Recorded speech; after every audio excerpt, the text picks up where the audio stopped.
Doctor, you mentioned earlier it was a supplement that we hadn't heard of a lot lately, and I think someone said it's the best supplement that you've never heard of. Why has it been so quiet before, and what kind of brought on the popularity in the last few years?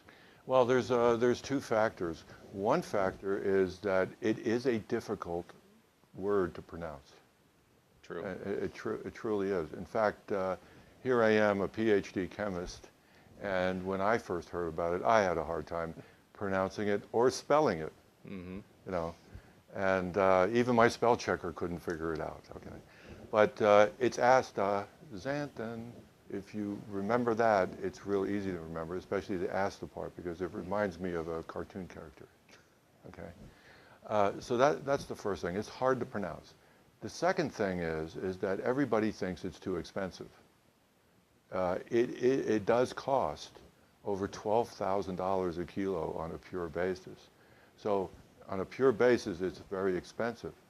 But really, the cost in using it in a product is not expensive, especially if you keep the dosage levels reasonable.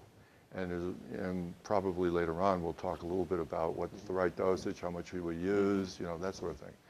But let me point this out, that if it is 30 times more powerful than lutein, if it is more powerful, 500 times, in our literature, we now say 100 times more powerful than vitamin E. The truth of the matter is it's probably 500 times more powerful.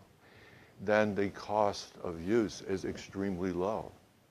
And we always recommend, and I personally always recommend, more than just one carotenoid, because the carotenoids that are less reactive with oxygen, less reactive with free radicals, act as a catch fence. Once the astaxanthin's all used up, those other things are still there as a catch fence. Like in skiing, you have catch fences. Well, in carotenoids, you can have catch fences too.